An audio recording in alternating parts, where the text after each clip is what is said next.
Bonsoir et bienvenue. Bienvenue à cette assemblée générale HEC Alumni. En pleine chaleur et en pleine amitié. Merci à tous d'être là ce soir, présents dans cette salle ou en ligne. Je sais que vous êtes nombreux à vous connecter ce soir, y compris certains de nos camarades internationaux que je salue. For English translation, you have headsets in the room, and for people online, you can connect to the English channel of the Zoom. Alors, il fait très chaud. N'hésitez pas à vous hydrater. La salle est climatisée, donc ça devrait bien se passer. Et ensuite, on poursuivra avec la summer party à l'extérieur, bien entendu, sur la terrasse au soleil. Mais d'ici là, ça se sera rafraîchi, ne vous en faites pas. Alors, c'est un nouveau lieu dans lequel on vous accueille aujourd'hui. Bien entendu, on regrette les dorures de l'hôtel Potoki auquel nous étions habitués, l'ancienne demeure de la Chambre de commerce qui nous accueillait quasi gracieusement, cher Stéphane, d'année en année. Mais on est ici, quand même, il y a un petit rappel HEC, puisque on pense à notre camarade Roland Garros, qui était un HEC 1908. Alors, mention toute particulière aussi aux jeunes qui sont là ce soir. Il y a 100 étudiants, dont 40 qui sont ici dans cette salle. Alors, ils ne sont peut-être pas encore arrivés, mais ils sont prévus. Donc, bienvenue dans la communauté HEC à tous. Et sans plus attendre, pour bien démarrer cette assemblée, eh bien, j'invite notre présidente, Hortense Deroux, à me rejoindre sur scène.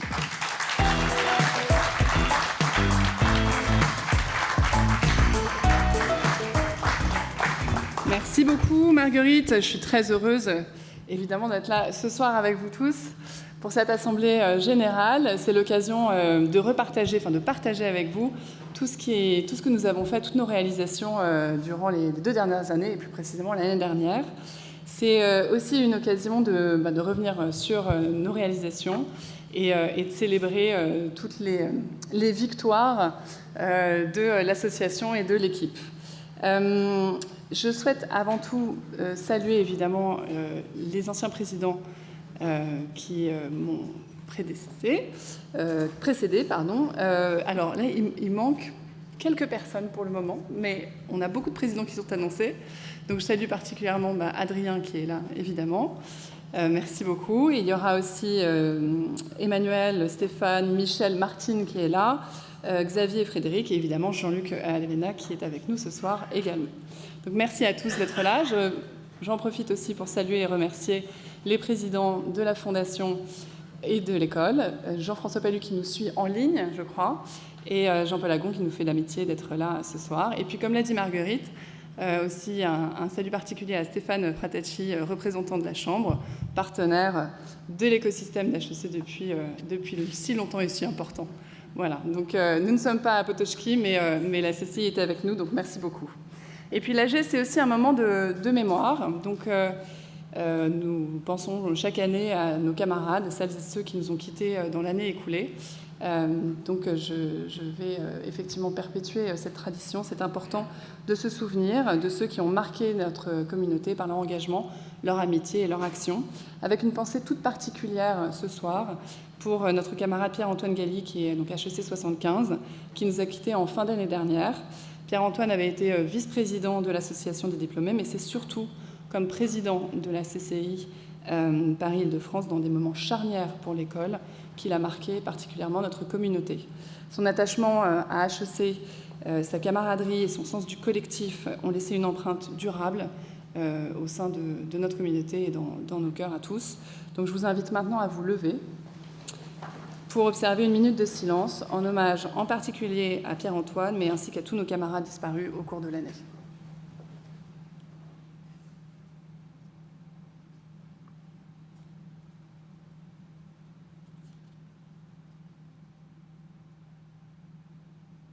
Je vous remercie.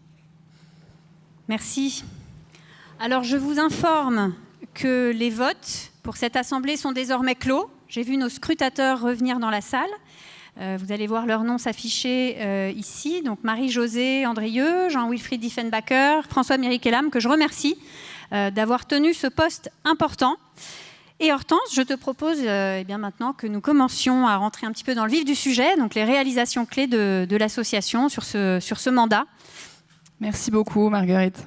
Alors, peut-être pour commencer, tu arrives à la fin de ta présidence, HEC Alumni. Comment te sens-tu? Dans quel état d'esprit es-tu ce soir? Alors évidemment, je suis un petit peu émue, c'est normal. Servir cette communauté a été un honneur pour moi pendant ces 2 années. Une expérience profondément enrichissante, tant par les personnes avec qui j'ai travaillé que toutes les réalisations sur lesquelles nous reviendrons ce soir. Donc j'ai une gratitude évidemment à exprimer pour l'honneur et la confiance qui m'a été faite, et puis pour aussi l'engagement extraordinaire des membres de cette communauté. Évidemment, je pense aux membres du comité avec qui j'ai travaillé depuis 2 ans. Ils sont presque tous là, merci infiniment. Les bénévoles aussi, évidemment, qui font vivre tous les groupements, et les délégués de promotion, et puis les équipes permanentes de l'association, sans qui rien ne serait possible. Donc, merci infiniment. Et puis, merci aussi à tous les alumni dans le monde qui font vivre HEC par leur action quotidienne. Et merci à ceux qui nous suivent en ligne. Je me félicite aussi ce soir à nouveau, puis on en reparlera, d'une collaboration, une coopération accrue avec la Fondation et avec l'école. Rien de tout ce que nous avons accompli, Marguerite, je pense, est l'œuvre d'une seule personne ou d'une seule équipe. C'est vraiment un travail collectif, et c'est une aventure que nous avons toutes conduite ensemble. Donc voilà, j'en suis très heureuse.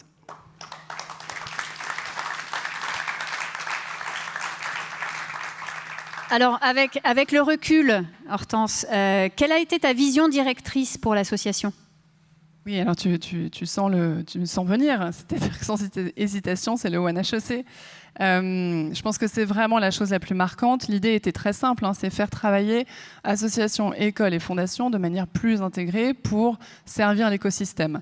La force d'HEC, ce n'est pas que l'excellence académique et la qualité des étudiants, c'est évidemment ça, mais c'est aussi l'alignement de toute sa communauté, c'est-à-dire les alumni, les étudiants, les professeurs, les équipes, les bénévoles, les donateurs, et tous contribuent à une même histoire. Et c'est vraiment ça qu'on a voulu faire vivre avec One HEC, et c'est vraiment le fil directeur de tout ce que nous avons fait. Ça nous a permis de repréciser la raison d'être de l'association, cultiver les liens entre les alumni et, c'est très important le « et », entre les alumni et l'école. Dans la vision One HEC, le rôle spécifique de l'association des anciens est très clair, c'est engager la communauté alumni pour permettre en fait à chacun de contribuer à sa manière à cette communauté, cet écosystème. Et ça, c'est très important de comprendre le rôle central de l'association dans cet écosystème. Quand je dis central, c'est parce que c'est important de rappeler que nous avons un rôle essentiel.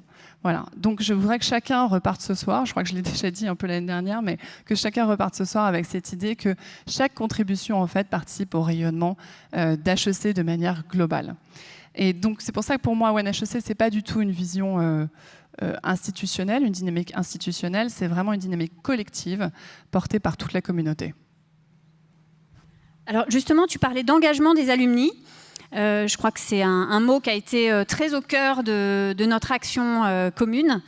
Est-ce que tu peux revenir un petit peu sur cette notion d'engagement et qu'est-ce que ça veut dire pour l'association aujourd'hui ? L'engagement, c'est vraiment la clé de ce que nous faisons, c'est vraiment notre ADN, c'est le lien, et comment mesurer le lien que nous avons avec les gens. Donc, ce qui ne se mesure pas n'existe pas. Donc, on a besoin de le mesurer, comment y arriver.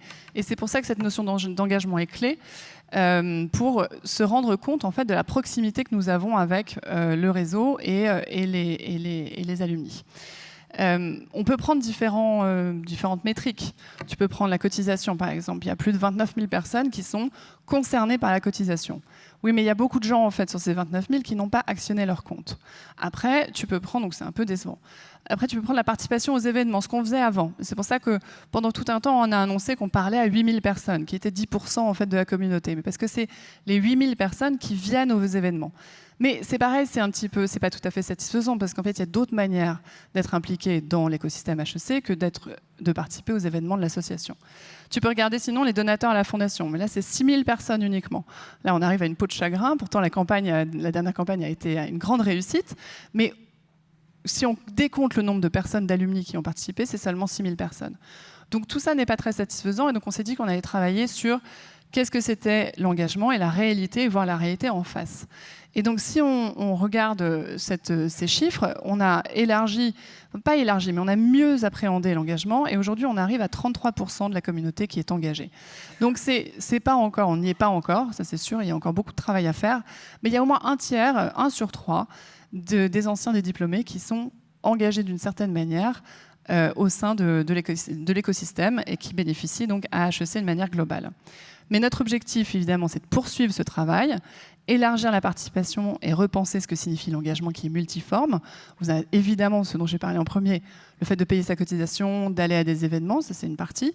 Mais il y a aussi le mentorat, participer aux actions de la fondation, recruter, être bénévole, partager son expertise et être un ambassadeur aussi de l'évolution de l'école. Et pour moi, c'est un point très important, ce point est essentiel, parce que peut-être pour beaucoup, enfin j'espère dans cette salle moins, pour certains, l'évolution de l'école n'est pas encore tout à fait, n'a pas une très bonne appréhension de cette évolution. Or, le contexte dans lequel l'école évolue a énormément changé. C'est une internationalisation qui s'accélère, une compétition de plus en plus grande.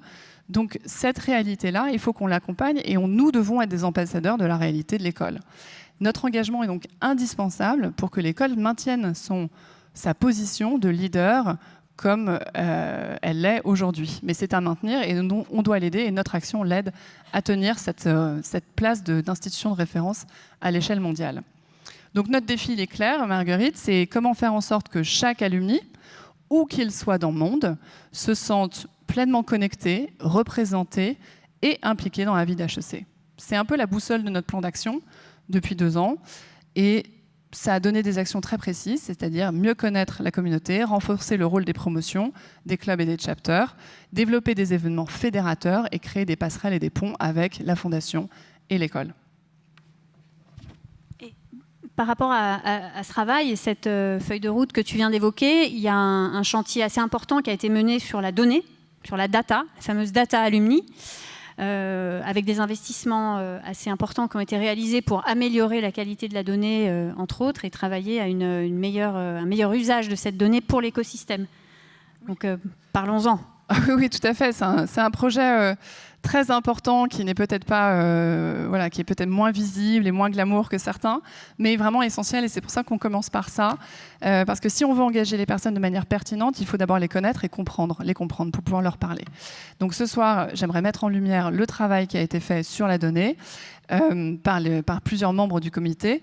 Et je vais commencer par inviter donc Arnaud de Bénast sur le sujet data, qui est président de la commission data et qui va nous parler de ce projet fondateur.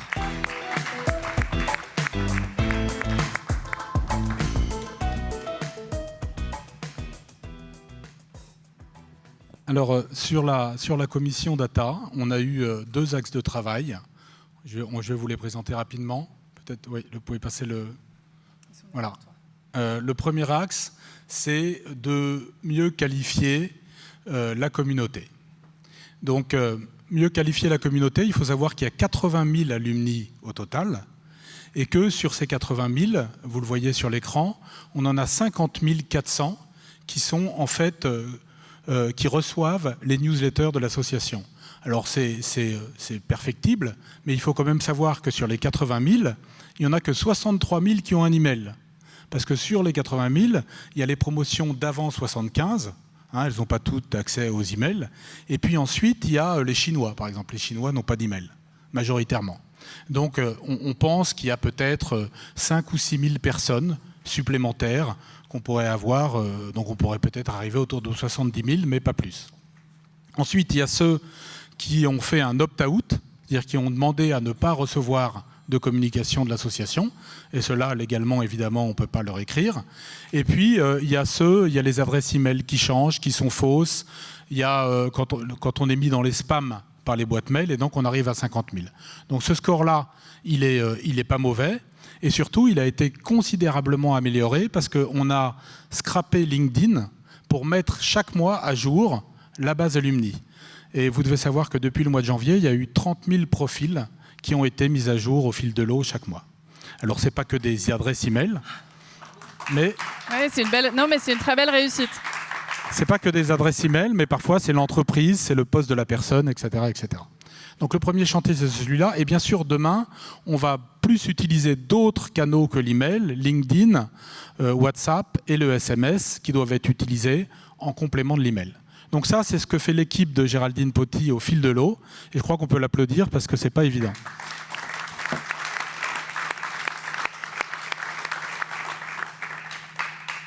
Voilà. Ensuite, on a un autre projet qui est très ambitieux, qui va dans le sens de OneHEC, qui est, que tu citais tout à l'heure, qui est le projet One Data.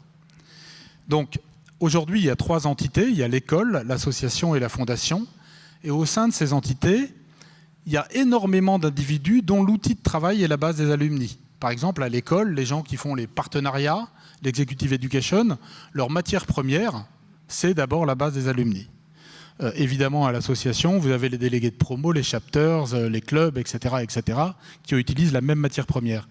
Et vous avez évidemment la fondation, qui elle aussi, peut-être plus que les autres encore, ne peut s'appuyer que sur cette matière première-là, puisque c'est principalement des diplômés qui sont donateurs.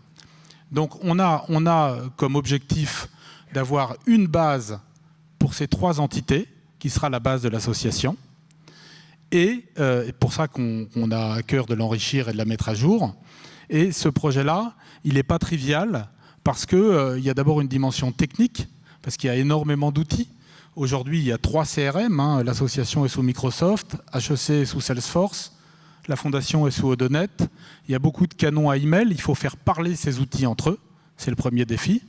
Ensuite, il y a un défi de gouvernance, parce que si on envoie 20 millions d'emails à peu près par an. Donc si on laisse chacun shooter la base, comme on dit, à son rythme, vous allez recevoir chacun 100 mails par jour. Donc il faut définir des règles, définir une gouvernance, dire qui peut shooter la base, à quelle fréquence, pour quelles raisons, etc. Et puis enfin, il y a un enjeu juridique lié à la RGPD notamment, parce que quand vous avez donné votre consentement pour que l'école vous écrive, légalement, vous n'avez pas nécessairement donné votre consentement pour que l'association ou la fondation vous écrive, qui sont 3 entités différentes. Donc on s'attelle à ce projet-là, qui est un projet qui est assez ambitieux, parce que c'est presque un projet de multinational, qui aurait 3 business units, qui seraient dans le monde entier, et qui aurait 3 DSI, presque on peut dire. C'est très compliqué en fait ce que tu es en train de nous dire. Non, c'est pas compliqué, on va y arriver, il nous faut quelques moyens supplémentaires, mais on a notre nouvelle devise en tête, donc on n'est pas trop inquiet. Parfait. Merci beaucoup, Arnaud.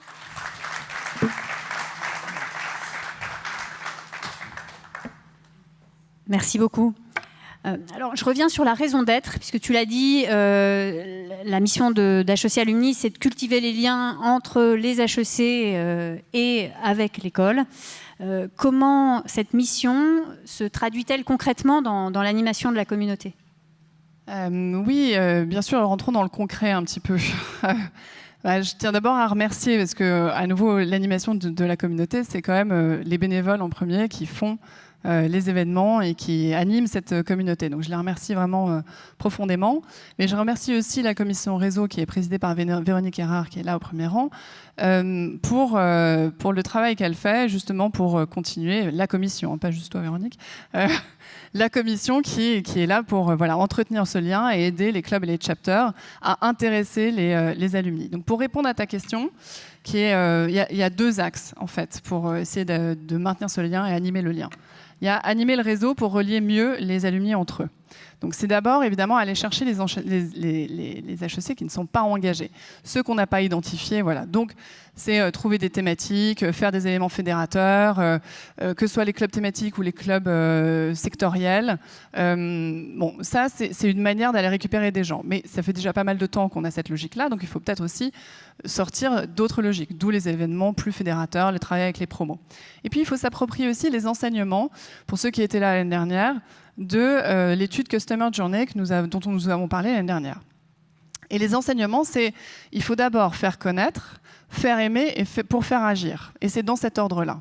Parce que c'est une petite subtilité, mais notre produit, ce qu'on vend en fait justement, c'est le lien, c'est pas un produit.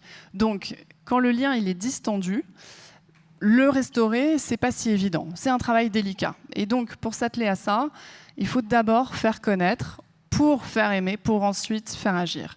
Et cette logique-là, je crois que c'est pour ça que c'est un amorçage peut-être un petit peu plus long terme, mais on l'a très bien enclenché auprès de tous les bénévoles et le message est très clairement passé et donc c'est vraiment en cours et donc j'ai de grands espoirs là-dessus. Le deuxième axe, c'est évidemment le lien plus fort avec l'école. Je parlais de lien distendu. La première chose, en fait, c'est qu'il ne faut pas que le lien se distende. Donc, il faut que le lien soit créé dès le campus avec l'association, avec les anciens. Donc, il faut que l'association, enfin, la présence d'HEC Alumni, soit forte sur le campus pour qu'on ne les lâche pas, pour que le lien, en fait, soit pour tout notre flux qui arrive. On a le stock, mais il y a tout le flux qui arrive. Tout ce flux, on les harponne dès le début et que nous, après, c'est notre rôle de faire vivre le lien, mais au moins, on ne les a pas perdus. Donc ça, c'est le premier point. Et après, le deuxième point essentiel sur le lien avec l'école, c'est qu'on a clairement constaté qu'il y avait un déficit d'information sur la réalité de l'école. C'est pour ça que je parlais des ambassadeurs au début, le fait d'être des ambassadeurs de l'évolution de ce qui se passe sur le campus. Et ça, c'est très important, c'est notre rôle d'apporter, en partenariat avec l'école évidemment, d'apporter l'information au cœur des alumni. Et c'est pour ça qu'on a fait la campagne Le saviez-vous ? Cette campagne qui avait à cœur de déconstruire des mythes qui restent ancrés dans la tête de beaucoup de gens, à l'extérieur de la communauté, mais dans la communauté aussi. Un simple exemple sur le fait qu'il n'y a plus d'argent public pour financer HEC, par exemple. Ça, c'est quelque chose que peu de gens, en fait, savent. Donc, on a fait cette campagne et on la refera parce que c'est quelque chose qu'on peut ressortir régulièrement. Les données sont bonnes. On a fait aussi une newsletter mensuelle qui est plus axée sur les actualités de l'école, qui est en partenariat effectivement avec l'école. Et puis, on a mis aussi plus de recherche au cœur d'HEC Stories pour mettre en valeur l'excellence académique. Et enfin, on a le nouveau campus, qui est quand même une matière extraordinaire pour reconnecter les gens avec HEC. Alors, on parlait des promotions. Un focus très particulier a été mis pendant toute ta mandature sur le sujet des promos, puis qui sont un maillon de la chaîne affinitaire très, très puissant, très fort. Donc, je pense que c'est intéressant pour nos camarades d'en savoir un petit peu plus sur ce qui a été fait et puis ce qu'on ambitionne de faire avec les promotions. Oui, les promos, j'en ai beaucoup parlé. C'est vraiment c'était un axe prioritaire. Après, il y a une réalité de dispersion qui fait on a mis un peu de temps à commencer ce travail vraiment, mais maintenant je sais qu'il est lancé et que voilà, ça fait plusieurs mois que ça a été complètement accéléré et on a fait un travail formidable. Donc je vais inviter Grégory Declercq, qui est membre du comité et membre de la branche promo de la commission réseau, à venir nous expliquer un peu de ça.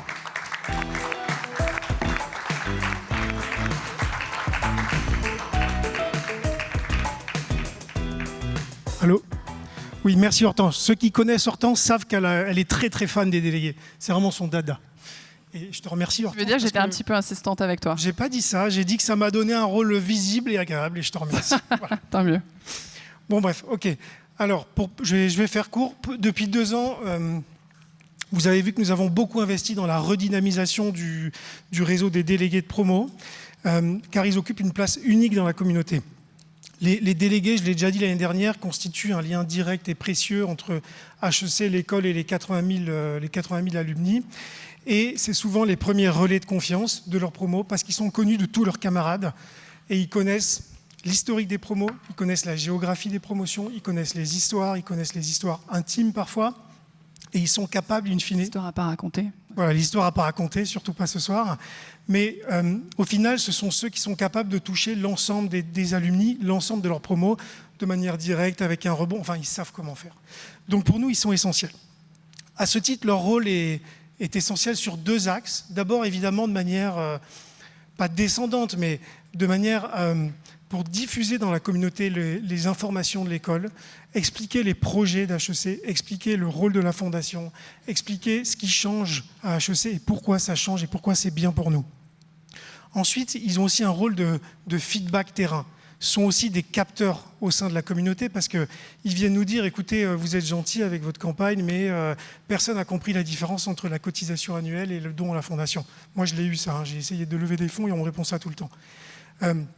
Et c'est à nous d'expliquer, c'est à nous de prendre la parole. Au-delà de cet AG, nous, on est au cœur de la gouvernance d'HEC Alumni, on est au cœur de tous les projets et on est capable de parler, nous les délégués, à toutes les promos et à tous les alumni. Et c'est pour ça qu'on a un rôle essentiel.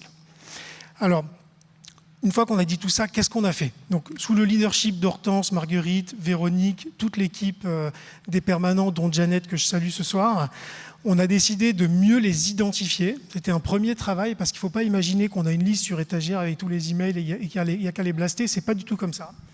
Ensuite, on a voulu mieux les accompagner et puis mieux les valoriser, mieux reconnaître leur travail. Donc, ce qu'on a commencé par faire, et ça c'est surtout Janet, c'est qu'on a créé un onboarding renforcé pour que dès la sortie de l'école, ils sachent ce que c'est qu'être délégué, ce qu'on attend d'eux, ce qu'ils peuvent faire, quel impact ils peuvent avoir sur la communauté. Ensuite, tout au long de la vie du délégué, on a parfois des parcours discontinus. On a des gens qui étaient tout feu tout flamme en sortant de l'école et puis 20 ans après, ils n'ont plus envie d'être délégués parce qu'ils s'occupent de tout. Ils s'occupent des anniversaires de promo, ils s'occupent malheureusement des décès, ils s'occupent des informations, des bonnes nouvelles et des mauvaises. Donc là, ce qu'on a fait, c'est qu'on a mis en place un processus de remplacement, de continuité, pour être sûr qu'à long terme, toutes les promos auront un délégué.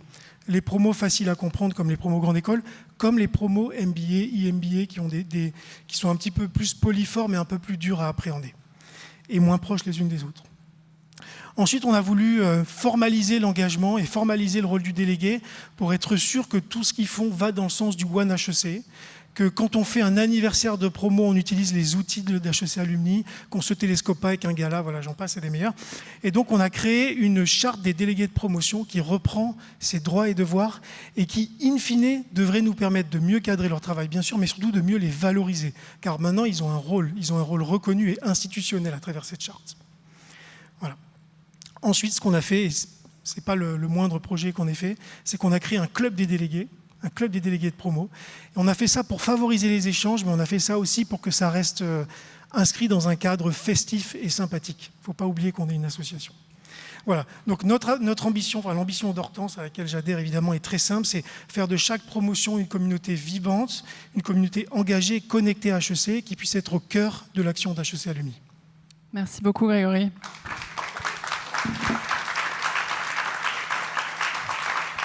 Merci, je crois que le plan est clair. Alors, en lien avec l'animation des promos, tu l'as évoqué, il y a eu cette idée de faire des grands événements un peu plus fédérateurs, notamment autour de l'école et de son campus, mais pas que, des grands événements qui font revenir les alumni peut-être un petit peu éloignés à l'association. Oui, on a eu effectivement 3 types d'événements dont je voudrais parler ce soir. Il y a eu les D-Day, les MBA Reunions et les galas. Voilà, c'est les 3 éléments un peu tête de pont, je dirais, qui nous permettent de fédérer et de faire venir des milliers de personnes, des gens qui sont peut-être plus éloignés de la communauté, et on essaye de les faire revenir.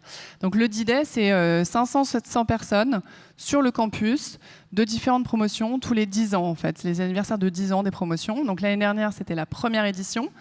Ça a été un succès phénoménal. C'est arrivé, il faut le dire, on l'a organisé avec l'école La Fondation assez rapidement. Le délai n'était pas ultra confortable, mais ça a très bien marché. Toutes les promotions en 5 sont venues.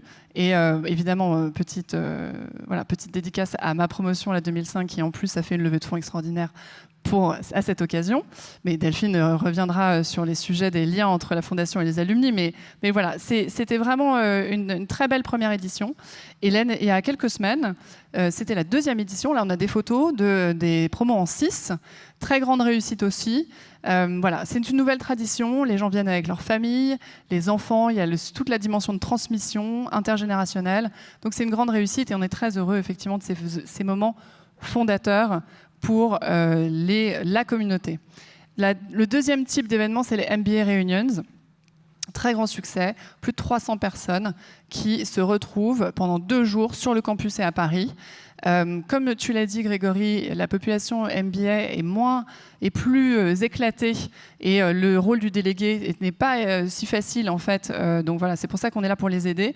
Mais les MBA Reunions, c'est vraiment quelque chose d'extraordinaire. Ça marche extrêmement bien. Donc on est très fiers de cet événement aussi. Il y a un effet de reconnexion immédiat sur ces 2 événements. qui, après, c'est notre responsabilité de faire vivre en fait ce lien. C'est-à-dire qu'on recrée, on reconnecte, et après, il faut évidemment travailler le lien pour garder le lien avec ces personnes-là. Et puis, le troisième type d'événement, c'est évidemment le gala. L'année dernière, c'était la 5e édition du gala HEC. Très grande réussite, la plus grosse édition qu'on ait jamais faite. C'était un événement double, puisque ça a été le lancement de la nouvelle campagne de la Fondation HEC Campus of the Future. Et on a eu plus de 1000 personnes qui ont été touchées sur cet événement entre la conférence et le dîner. Donc voilà, on peut être tous très fiers de cette réussite et de cette réalisation de l'association. Mais pour poursuivre un peu justement ces liens association-fondation, je vais appeler Delphine, la déléguée générale de la Fondation, à venir sur scène pour nous parler un peu de ça.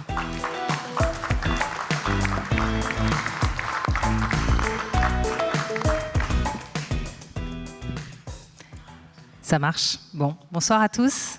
Ravi d'être avec vous ce soir. Tu en as parlé, effectivement, les Clash Reunions, c'est un projet qui est cher à mon cœur en particulier, qu'on a eu le plaisir de lancer ensemble.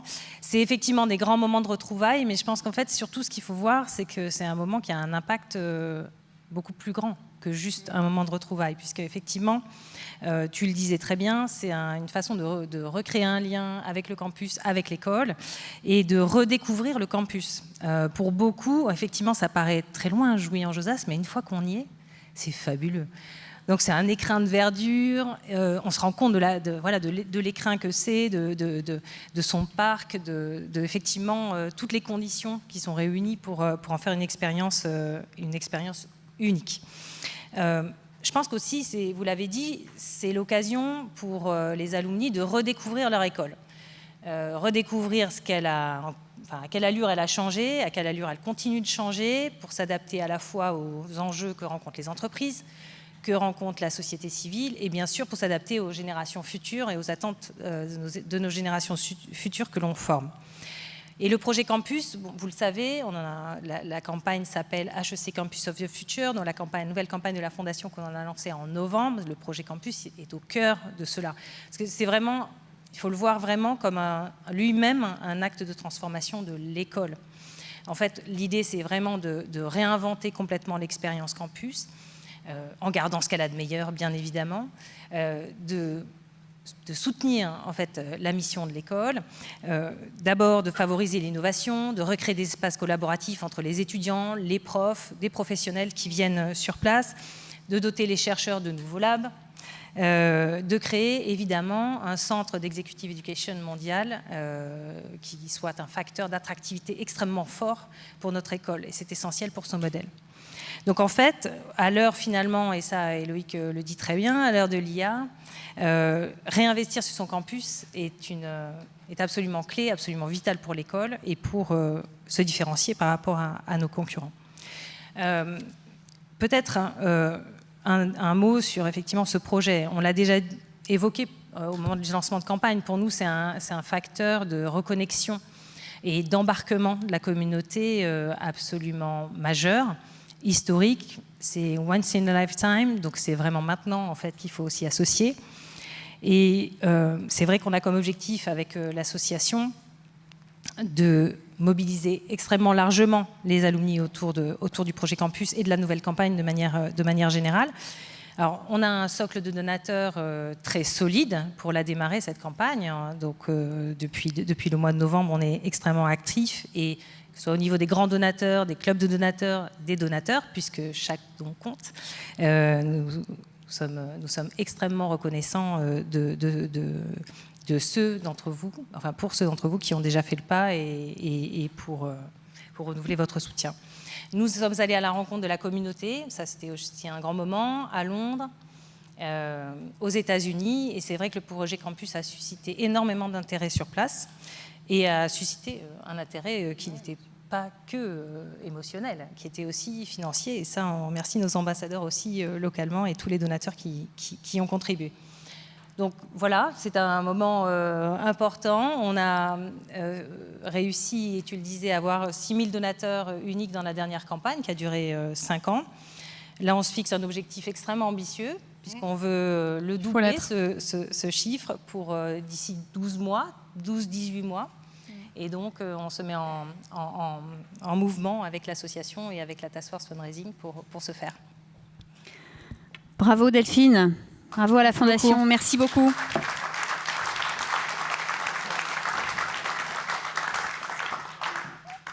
C'est vrai que, comme l'a rappelé Delphine, qu'on parle du gala de novembre dernier, du D-Day et des grands événements sur le campus, on est très fiers à l'association d'avoir pu produire ces événements, créer ces moments qui sont des nouveaux rendez-vous, un petit peu pour les alumni, qui permettent à la fois de venir fédérer la communauté autour de grands temps forts, de moments qui sont des expériences un petit peu uniques, et en même temps qui rapprochent les HEC d'HEC, qui leur font aimer l'école et qui rendent la communauté encore plus mobilisée et encore plus contributive.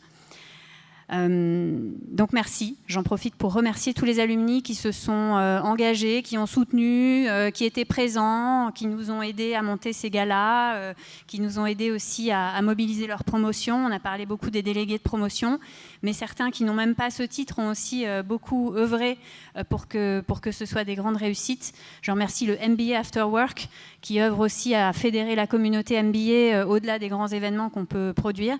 Donc tout ça, ça crée du lien et ça nous permet de faire de grandes choses ensemble. Bravo à tous.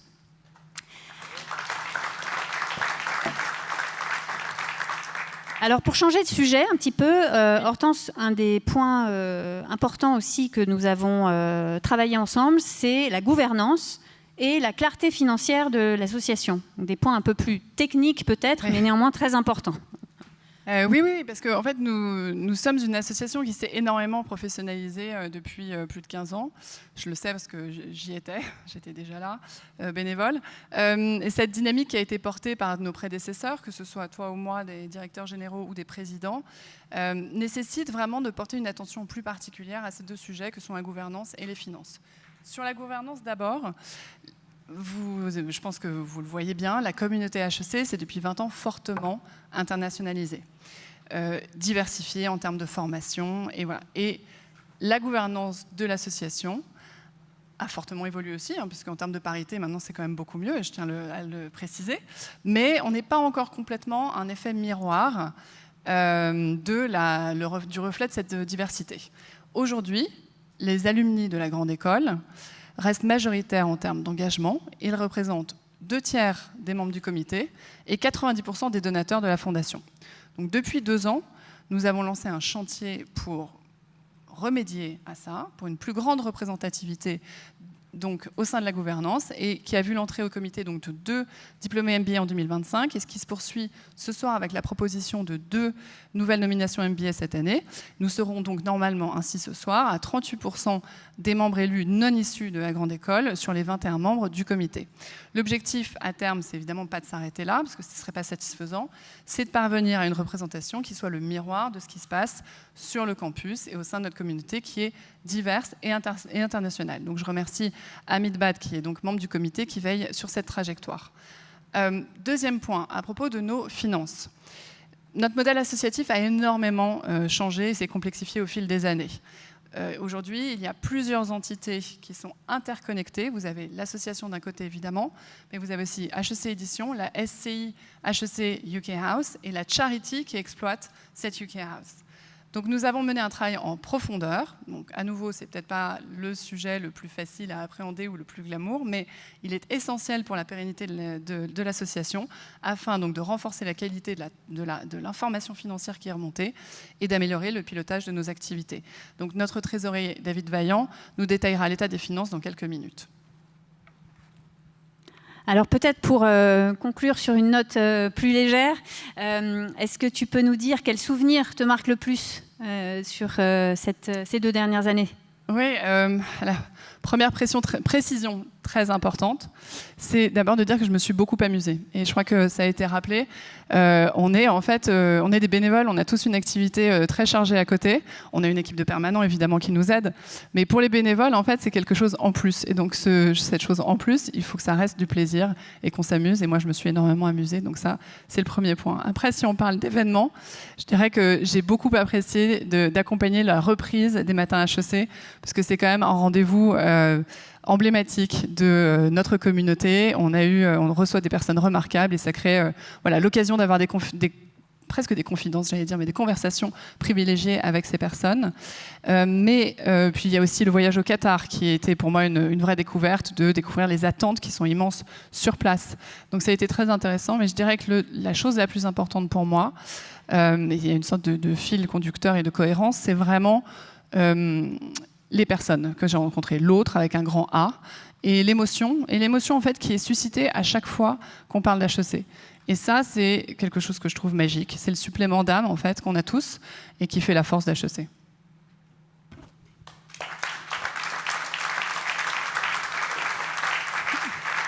J'ai presque envie de finir sur cette note du supplément d'âme d'HEC. Mais peut-être une dernière question. Hortense, qu'est-ce que tu souhaites à HEC Alumni pour l'avenir ? Oui, parce que tout est une question de transmission. On est là pour un projet qui nous dépasse. Donc, qu'est-ce que je souhaite pour l'avenir ? Je souhaite à l'association continuer son pivot pour devenir plus globale, plus inclusive, et que le continuum avec l'école se fasse de manière très naturelle pour les diplômés. Notre ambition, c'est vraiment que chaque alumni, où qu'il soit dans le monde, se sente chez lui, pleinement partie prenante de cette aventure collective. Et pour moi, alors je suis très optimiste de nature, mais je pense que c'est une ambition très atteignable, et j'ai toute confiance en l'équipe, puisque j'ai vu l'énergie, la générosité et la créativité extraordinaire de cette communauté. Donc je suis très fière d'avoir été à sa tête et je continuerai évidemment à la soutenir, Marguerite, tu peux en être sûre. Merci Hortense.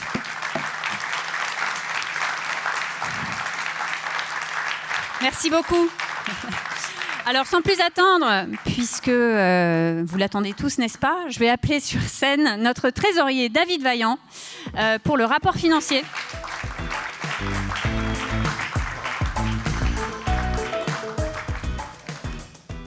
Bonsoir à tous. Je vais vous présenter le tout en, je crois, 5 ou 6 minutes. Tout d'abord, un peu les résultats, le compte de résultats sur l'année 2025 de l'association. Ensuite, des éléments de compte de résultats agrégés avec les entités du périmètre. Une partie bilancielle et une partie budget. Le tout en 6 minutes, donc on va s'accrocher un petit peu. Si on peut passer sur la première slide, s'il vous plaît. Alors, sur le compte de résultats, on voit une continuation de l'amélioration des éléments opérationnels de l'association, en dépit d'un contexte où la collecte de cotisations est plus compliquée depuis le passage à la cotisation à vie. Et donc l'association affiche cette année une bonne année en termes de revenus, notamment avec des cotisations supérieures au budget de plus de 100 000 € et les revenus du pôle HEC Life Project. La répartition des revenus est sensiblement identique avec 2024, donc là-dessus, il n'y a pas d'élément particulier à mentionner. Ça souligne d'ailleurs la solidité du partenariat qui nous lie à l'école. L'association a par ailleurs bien maîtrisé ses coûts avec une masse salariale qui est en léger retrait par rapport au budget, ce qui est plutôt bien. Sur les charges non salariales, on note une augmentation avec deux points principaux. Premièrement, le gala, qui a été plus ambitieux et qui d'ailleurs a amené plus de revenus que ce qui était initialement envisagé. Et puis une revue de la facturation de chez HEC Éditions, qui est une filiale à 100%, donc en raisonnement consolidé. Ça ne change évidemment rien. Et on voit qu'on arrive à un résultat d'exploitation qui est plutôt de bonne facture cette année. Puisque en EBE, on est à 719 000, ce qui est très au-dessus du budget et au-dessus également du 2024. Concernant les entités de notre écosystème, sur ce qui impacte le compte de l'association, on voit qu'on a mené côté HEC Éditions une vraie revue des activités et qu'on a revu également la facturation d'HEC Éditions pour l'aligner plus avec des facturations de marché et ce qui permet de remettre HEC Éditions beaucoup plus à flot. On a un élément très spécifique sur 2025 qui est qu'on a pris une provision spécifique sur l'un de nos fournisseurs, c'est la vie des affaires, qui est passé en redressement judiciaire et donc on a décidé de passer une provision. Sur HEC UK Alumni, donc vous savez c'est l'entité qui exploite la UK House. Donc là, elle a stabilisé ses revenus, ce qui est plutôt une très bonne chose. Donc c'est des revenus externes et également liés à l'utilisation par l'école. En revanche, elle reste redevable d'un loyer qui est relativement élevé et par ailleurs de droits qui sont une forme de droits d'assises locaux qui sont relativement importants. Et d'ailleurs, c'est une très très bonne chose. Grâce au travail qui a été mené par les équipes, on a obtenu en janvier le statut de charity qui est un élément majeur et dont on espère qu'il va pouvoir nous permettre d'effectuer un certain nombre de baisser un peu le montant des charges qui sont payées en charges fiscales locales, même si on n'a pas le fin mot de cette histoire qu'on espère avoir, je regarde Marguerite, en 2026 ou en 2027 en croisant les doigts. Donc au titre de ces mouvements entre entités, on a validé en comité un abandon de créances au profit d'HEC Alumni UK à hauteur du compte courant de 148 000 €. Et par ailleurs, à titre de prudence, on a passé également une provision sur une partie de la dette de HEC de UK Alumni qui est financée par l'association, simplement parce que celle-ci en fait a une c'est porté fort du paiement des loyers à la SCI. Bon. Ceci nous amène finalement un résultat positif au niveau d'HEC Alumni de presque 100 000 €, ce qui est plutôt pas mal. Et on voit qu'on a un résultat qui est en ligne avec le budget, donc à l'équilibre, ce qui est effectivement plutôt un élément positif. Si on regarde maintenant les résultats agrégés, ce qu'on voit là, vous voyez qu'on est effectivement au total complètement en ligne avec le budget, avec en revanche un élément différent entre HEC Alumni et UK Alumni qui est lié aux opérations exceptionnelles qu'on a passées sur la fin de l'année. En termes bilanciels, donc là, il y a beaucoup de chiffres. Je vais peut-être en souligner simplement 2 ou 3. Vous avez évidemment les éléments d'amortissement classiques qu'on revoit sur nos immobilisations qui sont liés en fait à Franklin Roosevelt. C'est le premier élément. Deuxième élément important sur lequel je reviendrai, on a une augmentation très significative de notre trésorerie, qui pour moi est un élément absolument clé en consolidé, qui est vraiment quelque chose sur lequel on a travaillé avec Adrien, puis avec Hortense et avec Marguerite depuis 3 ans, et ce qui nous permet d'avoir une situation financière qui est beaucoup plus solide.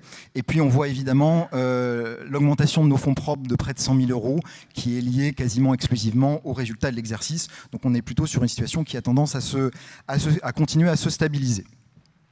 Dernier élément sur lequel je voulais revenir, c'est la partie évidemment trésorerie. Et ça, je crois que c'est un élément très très important. Donc on voit qu'on a amélioré notre position de trésorerie de près de 500 000 € sur l'exercice 2025, ce qui est pour moi l'élément le plus important du test, puisque les comptes de résultats, il est affecté par des amortissements immobiliers assez importants, mais qui n'impactent pas la situation cash de l'écosystème consolidé. Et là, si on regarde en position agrégé, on a une position de trésorerie qui est quand même tout à fait améliorée, avec un endettement positif, donc une situation positive de trésorerie de près d'1,3 million, ce qui nous paraît beaucoup plus solide. Par ailleurs, vous le savez, on est maintenant en possession de 2 immeubles de très belle qualité, et on vous a indiqué les valeurs qui sont à l'actif net aujourd'hui, et évidemment ces immeubles-là sont des immeubles qui valent beaucoup plus en valorisation de marché, donc c'est une vision un petit peu patrimoniale. Voilà ce qu'on voulait vous dire sur le 2025, sur lesquels votre vote est attendu évidemment, sachant que bien entendu, nous avons l'ensemble de ces comptes ont été certifiés sans réserve par notre CAC comme l'année précédente. Alors sur le budget 2026, j'ai en tête la question du temps. Le budget 2026 en réalité suit les évolutions qui ont été dessinées par Hortense en termes stratégiques. Je mentionnerai peut-être 2 éléments. Dans les produits d'exploitation, vous voyez qu'on anticipe une baisse et c'est plutôt quelque chose qu'on espère être prudent. Et ça reflète essentiellement le fait que les cotisations naturellement baissent et on les voit baisser tous les ans depuis le passage à la cotisation à vie, ce qui est un effet à peu près naturel. Et on l'a pris de l'ordre d'à peu près 100 000 € cette année.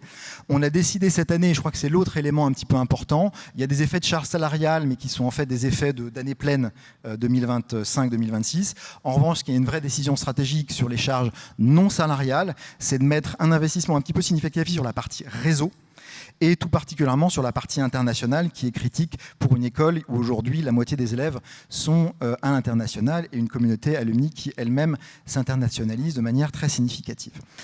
Voilà ce que je voulais vous dire sur les éléments de budget. Je pense qu'il n'y a rien d'autre à vous indiquer. Et comme je vous l'indiquais, les comptes ont été bien certifiés sans réserve par M. Martinez, notre CAC. Merci beaucoup.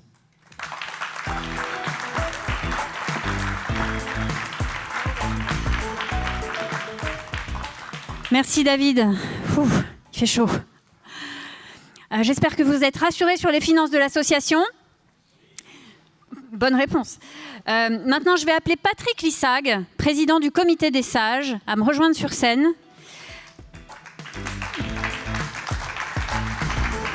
Pour partager avec vous le rapport du comité des sages sur l'inclusion des différentes formations diplômantes à l'association et en particulier l'inclusion de nos camarades internationaux. Merci Marguerite. Bonsoir chers camarades. Le comité des sages est un organe indépendant que je préside aux côtés de mes 6 camarades. J'espère qu'on va les montrer ici. 3 femmes et 3 hommes qui représentent toutes les formations. Statutairement, nous veillons à ce que l'association, dans son fonctionnement et ses structures, ait une représentation équilibrée en termes de formation, parité, âge et pays d'origine ou de résidence. Alors, nous venons aujourd'hui devant vous pour porter un message sur l'évolution de la démographie de notre association. Depuis quelques années, nos travaux portent notamment sur une question vitale pour la cohésion et l'avenir de notre communauté HEC, comment favoriser une meilleure intégration des alumni issus de toutes les formations, notamment les non-français internationaux. Suite à notre sensibilisation, Hortense, notre présidente, et Véronique, notre vice-présidente de l'association, ont saisi le comité des sages afin de prendre la mesure du problème. Nous avons remis un rapport très fouillé en mai 2025 qui n'a pas tardé à être suivi d'effets concrets. En voici les principaux constats. Aujourd'hui, 25 000, soit 30% des 80 000 alumni, sont des diplômés non français internationaux de toute formation. En 2040, nous estimons que nous serons à un ratio de 50-50. Voici environ 30 ans, nous comptions 15 000 anciens, à 90% français, dont 13 000 grandes écoles, venant des prépas et 2 000 MBA. Et HEC diplômés chaque année, environ 400 étudiants, dont 300 grandes écoles et une centaine de MBA. Depuis plusieurs années, HEC Paris diplôme 2350 diplômés par an, dont 60%, 1400, étudiants non français internationaux, c'est-à-dire un ratio de 3 sur 5. 400 diplômés sur 2350 viennent des prépas, soit 17%. Les diplômés de la grande école et MIM sont moins de 40% des membres de l'association et cela ira décrescendo. En matière de pyramide des âges, comme vous voulez comprendre, les diplômés français forment une pyramide en champignon, beaucoup de seniors.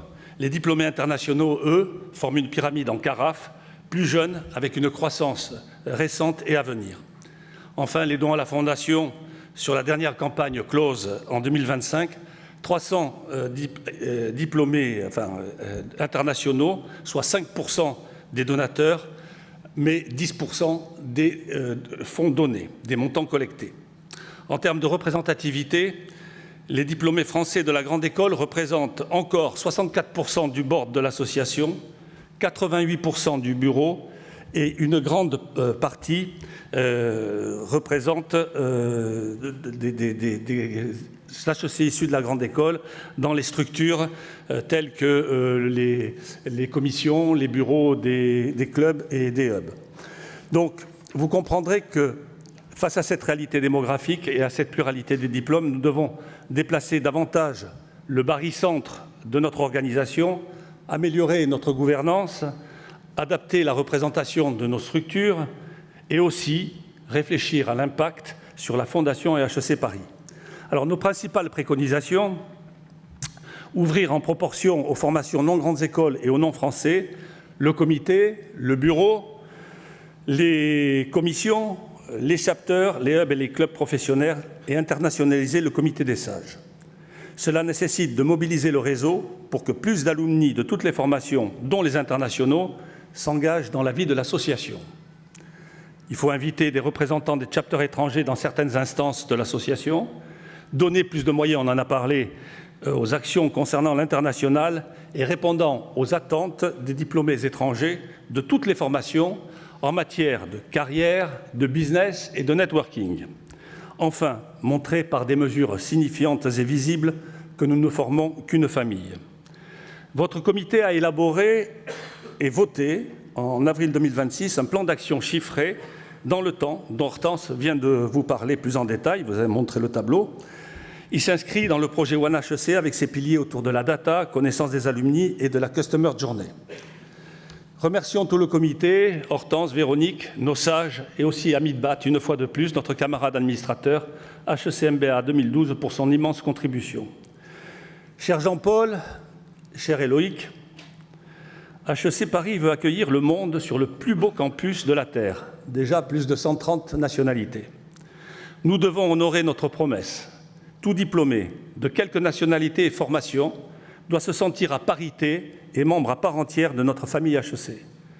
C'est grâce à une transparence sincère, des objectifs et des moyens partagés au sein de notre écosystème que cette promesse faite à chaque camarade à son intégration doit être tenue et soutenue par des actions concrètes et mesurables dès ses premiers pas sur le campus et tout au long de sa vie d'alumni.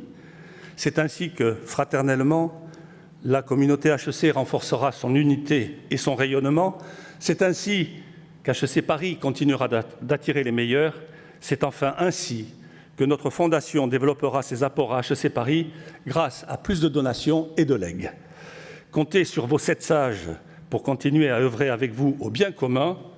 Sachons répondre ensemble à ces enjeux vitaux afin qu'HEC continue à oser, ce qui est loin d'être impossible. Merci.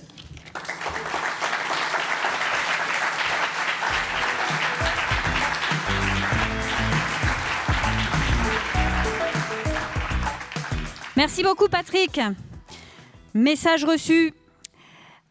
Alors, let's switch to English. For this next part of the program, we're going to turn our attention to the heart of HEC Alumni's mission, engagement of alumni. So I'm going to ask on stage Véronique Erard, President of the Network Commission, Vice President of the Association, and Stephanie Pfeiffer, who is member of the committee and president of the HEC Life Project Commission.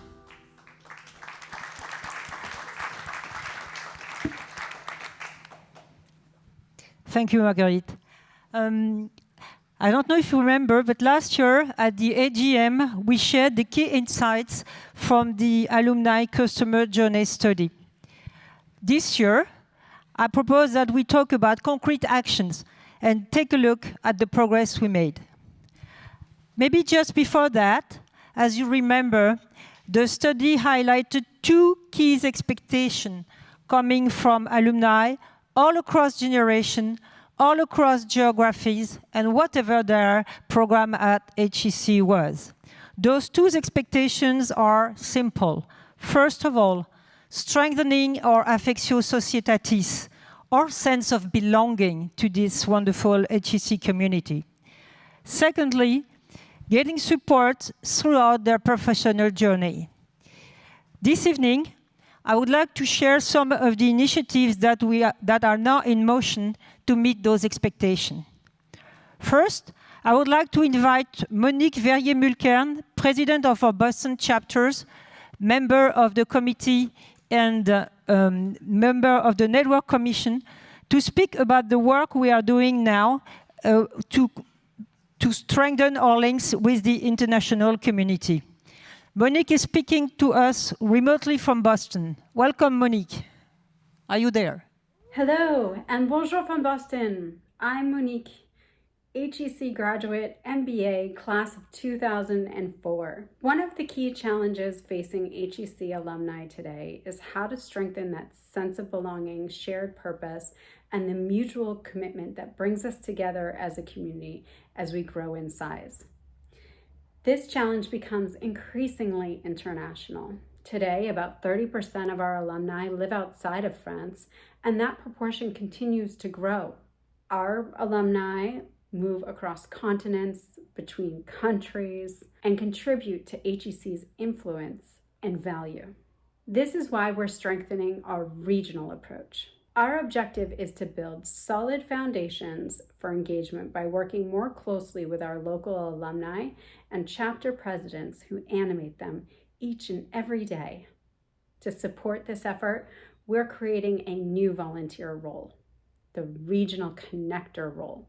The mission of these regional connectors will be to support us to better understand local needs, develop services and initiatives that are relevant to each region, and ensure a stronger flow of information between the association and our international communities. There will be 8 regions around the world, mirroring the structure already put in place for the HEC Mercure Awards. Just as importantly, these regional connectors will help relay key messages from HEC alumni, the school, and the foundation, helping HEC source jobs, talent, and funds from the international community. Ultimately, tightening our connections around the world and strengthening our one HEC approach. Thank you. Thank you, Monique. Thank you to you, and thank you to your team for launching this Regional Connector initiative. We truly believe that this will become one of the cornerstones of our international development. More broadly, to strengthen our international community, we are taking action at every stage of the alumni journey. For instance, it starts on campus, with particular attention to the international students so that they become part of the HEC alumni community from day one. It continues also by engaging our international volunteers in the different initiatives that we are leading, such as our upcoming Volunteers Convention, which will bring together volunteers from all across the ecosystem soon in September. More information to come about that soon. At the end of the day, it's not all. We also work on other areas such as good governance, as Hortense already said, to better reflect the diversity of our community. And last but not least, we're also working to strengthen employability and professional development. And to talk about this, I'm delighted to hand over the mic to Stephanie Pfeiffer. Stephanie, as Marguerite says, is member of the committee and president of the HEC Life Project Commission. Stephanie, can you tell us what a strong alumni network means in reality and how it can create value for graduates along their career? Yes, I can. Thank you very much, Veronique. So we've seen that we create very powerful connection on campus, but the value of turning those connections into a professional network comes later. And this is what we're trying to do, especially in a world that's changing really fast. We are trying with HEC Alumni to have solid foundations, and there are 3 projects that I want to highlight tonight. The first one is mentoring. It's been around for a long time, but we've talked about it in January. We have renewed our mentoring programs with HEC Pulse, and we really wanted it to be more simple. Simplify was the key word, and we already have, since January, more than about 900 people who signed up. And if you want to come in or see how you can be of any help in strengthening these connections, please come talk to me at the cocktail. I would like to say that it is an international initiative as well, and we're working closely with everyone in the network to make it evolve even more. I think the second thing is about employability, finding a job, and we're also working really actively to strengthen this. So we have an international job boards that is under work. We also are looking to reactivate professional ambassadors in the network, and we're trying to really be of help when our alumni are looking for opportunities. So that is one of the key initiatives. And the last thing that I'd like to mention is something we launched in 2025 that also adds value to our more executive members of the community that were a little bit underserved, but also needed our services. And so we launched a top executive initiative, which really allows us to switch from a volume-based model to a value-based model. We've had 3 cohorts so far, and those are people that are engaging in several-month programs and involved several thousand euros of their money to come and join us at HEC Alumni. So we really believe in scaling this initiative as well. So none of this works without you. So please, any connection, any idea is very helpful. We need more mentors, we need more mentees. And so, yeah, please keep participating in this initiative. Thank you, Stephanie. Really impressive. Marguerite, any further comments? Well, perhaps just to wrap up, because I really like the title of this talk, Raise Awareness, Build Affinity. and inspire action. You will probably recognize the 3 steps of the customer journey: faire connaître, faire aimer, faire agir. So perhaps just to recap, raising awareness, well, what that means for us is bringing more information about HEC, about this community, about the ecosystem to all of our fellow graduates. So this means more aligned communications, perhaps less emails, but more impactful communications. It's more news about the school, the campus project, more research in HEC Stories, and of course on the DARE portal, which I think you will hear about in a moment. And through this we aim for alumni to stay more connected to the life and the ambitions of the school. Build affinity. This is class reunions, this is all these great moments that we try and create. It's also what happens with the mentoring relationship, for example. This is really creating a bond that lasts. And finally, inspire action. Well, together with our very involved volunteers, I think it's quite clear for you and by now that our objective is to mobilize very largely alumni and make them more active in the network, get them more contributive to the story that we are all writing together with HEC. So this work has started. It will continue very strongly over the next months. We will work closely with the foundation as well to get the campus project on every alum's mind. And yes, we're very determined to push forward the idea of a community that builds the future together. So thanks for your support, and we hope you will all be there with us. Thank you, Véronique. And thank you, Stéphanie. Thank you, Monique, for your insights. And now, maintenant, le moment que vous attendez tous, le résultat des votes. Alors, on m'a remis un petit papier. Donc, je vais vous annoncer tout ça très formellement à la tribune. Alors, première chose, c'est une bonne nouvelle. Nous avons 1031 votes exprimés. Donc, c'est une très bonne nouvelle parce que nous avions l'objectif de franchir la barre des 1000 votants et nous y sommes arrivés. La deuxième bonne nouvelle, c'est que toutes les résolutions ont été validées par vos votes. Est-ce qu'on peut afficher, s'il vous plaît, les résolutions ? Alors, comme nous courons un petit peu après le temps, je ne vais peut-être pas toutes les détailler une par une. Vous les voyez à l'écran. Je vais simplement laisser la parole à Véronique en tant que présidente de la commission des nominations, pour vous en dire plus sur les nouveaux nominés au comité, qui sont donc tous validés, vous l'avez compris.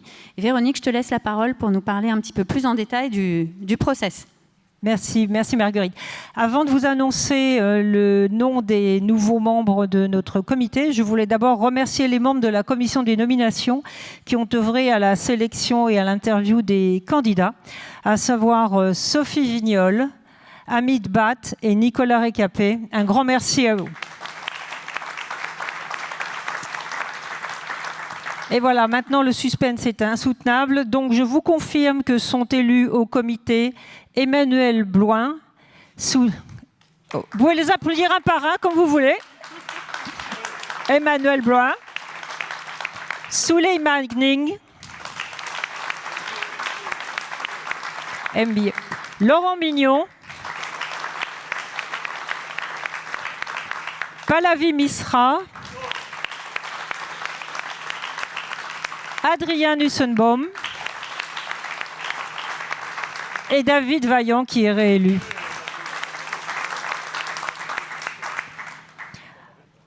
Enfin, au nom du comité tout entier, je voulais aussi remercier chaleureusement les membres sortants. Lorraine de Gournay, Elisabeth Laverge, Nathalie Roman, Victor Ténéroni et bien sûr Hortense Deroux. Merci.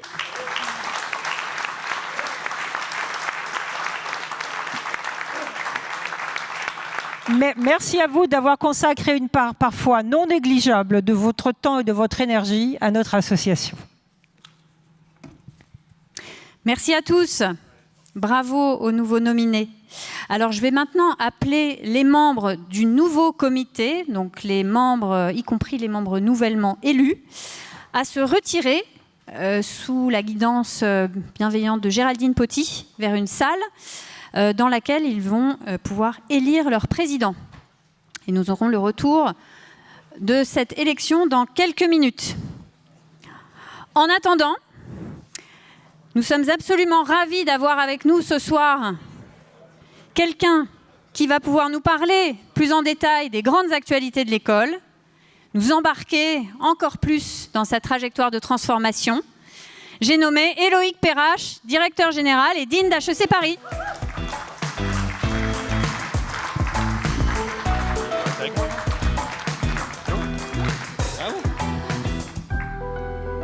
Tu restes pas avec moi?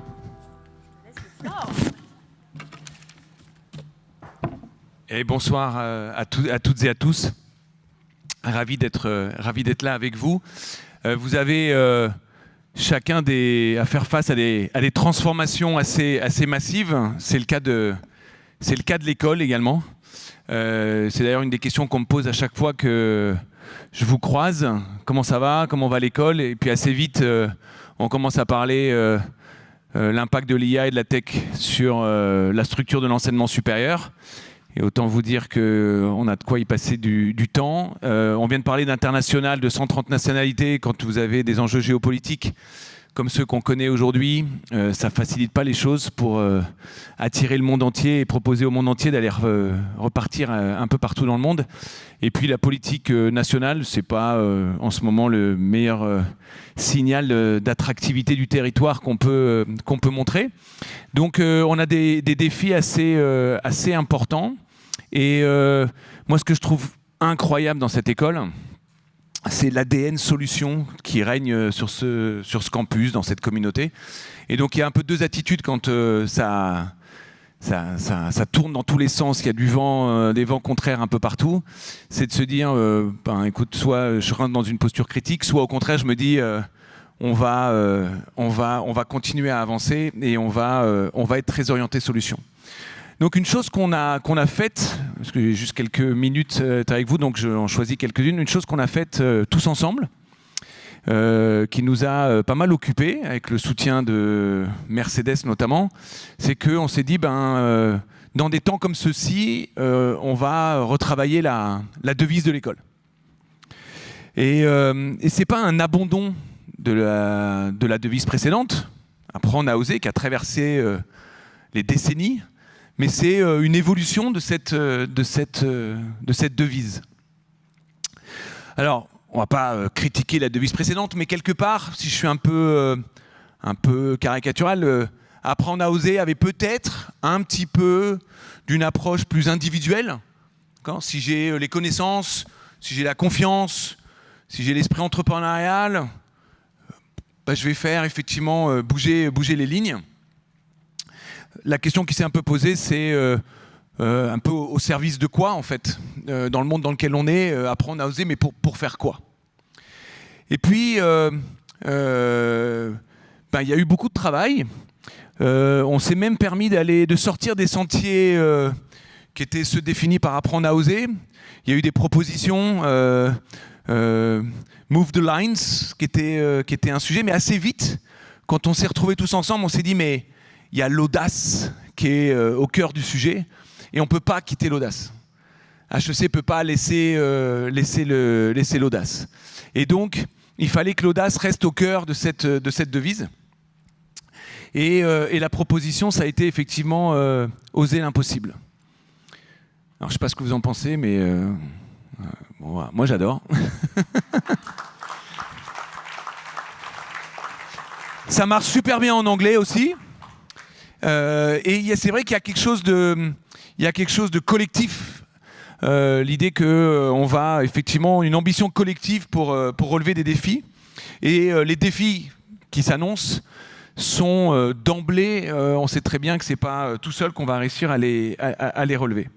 Et donc c'est une sorte de refus que les limites du moment viennent contraindre les possibilités de demain. Et donc oser l'impossible, c'est en fait une mission. Donc apprendre à oser, c'est peut-être une préparation, et puis oser l'impossible devient une mission. Et ce qui me plaît beaucoup, c'est que ça redéfinit vraiment l'ambition de ce collectif HEC. Moi, je parle à tous les élèves qui arrivent sur le campus le premier jour. En gros, je leur dis, être admis à HEC, en fait, ça a un impact, que ce soit réussir le concours ou être admis sur dossier, ça a un impact, c'est que ça change complètement votre confiance en vous. En fait, le concours a cette conséquence-là, c'est que le niveau de confiance est assez... voilà. Alors parfois, c'est même un peu trop de confiance. Mais en même temps, et alors, enfin, voilà, il y a plein d'études qui montrent que les entrepreneurs sont souvent des gens qui sont surconfiants en eux. Donc voilà, pourquoi pas. Et l'idée, c'est avec Oser l'impossible, il y a vraiment une histoire qui arrive en disant, mais cette surconfiance en vous, cette confiance en vous, en tout cas, vous allez mettre au service de quoi? Et je ne sais pas si vous savez, on les emmène tous les étudiants de prépa, on les emmène tous à Chamonix, à la rentrée. Et en fait, on travaille sur un triptyque à Chamonix.